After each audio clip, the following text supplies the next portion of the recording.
BPM जिंदाबाद BPM जिंदाबाद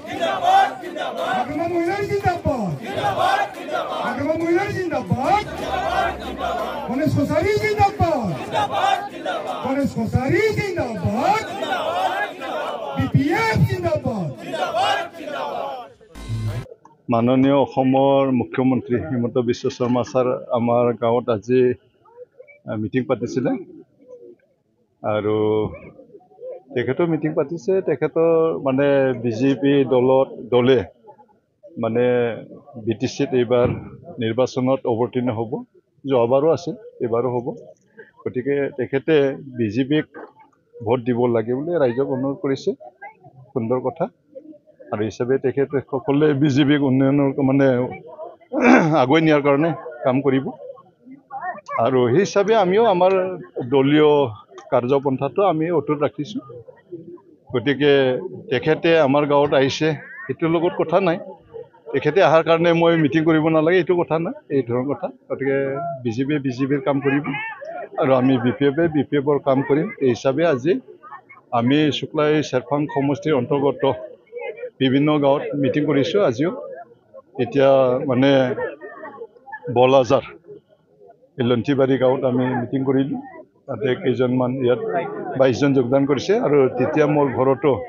92 plus এতিয়া 22 জন 114 জন এতিয়ালৈ হ'ল আৰু অলপ পিছত আমি আকৌ দিগলি পাৰত তাতে মিটিং হ'ব তাতেও প্ৰায় 40-50 জন যোগদান কাৰ্যসূচী আছে তাতেও আমি আজি মানে যোগদান কৰিম এইখিনি কথা গতিকে দিনে নিখাই আমি সদায় যোগদান কাৰ্যসূচী চলি আছে এদিনো গেপছ নাই আপোনালোকে চাব পাৰে মোৰ গণেশ কোছাৰী মোৰ ফেসবুক আছে এই ফেসবুক যদি সাৰ্চ কৰে সদায় চাব সদায় মানে যোগদান আছে দিনে নিখাই আমি সময় দিব পৰা নাই ৰাইজে আজি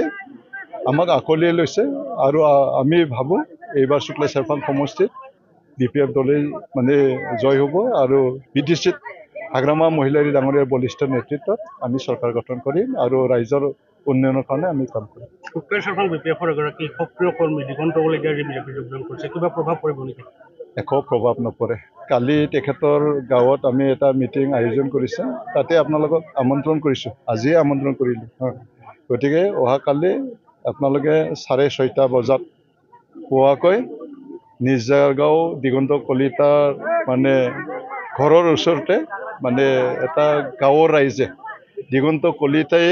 মানে বিজেপি যোগদান কৰাৰ কাৰণে তেখেতক লগত সংগী নিদিয়া গাঁৱৰ ৰাইজে মানে মিটিং পাতিছে আৰু মোকো মাতিছে আৰু হিচাপে কালি তাতে মানে উপস্থিত হম আৰু তাতে যোগদান কাৰ্যসূচী আছে তাতে আপোনালোকে আহিব কি মন্তব্য দিছে মই এইটো শুনা নাই আজিলৈ হ'ব লাগে এই কথা আগতে কৈছিল যিমান পাৰে তেখেতে একত্ৰিত কৰাৰ কাৰণে কাম কৰক অকল প্ৰেছ মিট দি সামৰিলি থাকিলে নহ'ব একতা হ'ব লাগিলে দুয়োটা দলৰ মাজত বহাই দিব লাগিব এটা মেচত বহাই ফালে আলোচনা কৰাৰ ব্যৱস্থাটো কৰক সেইটো মই তেখেতক অনুৰোধ কৰিছো দুয়োটা দল লগ লাগিলে যেতিয়া মানে হাগ্ৰামা নে প্ৰমোদ বড়ো হাগ্ৰামা মহিলাৰী ডাঙৰীয়া খিনিয়ে কৈছে যদি বিটিচিৰ ইলেকশ্যন হয় হাগ্ৰামা মহিলাৰী চিফ হ'ব যদি বিটিআৰৰ ইলেকশ্যন হয় প্ৰমোদ বড়ো চিফ হ'ব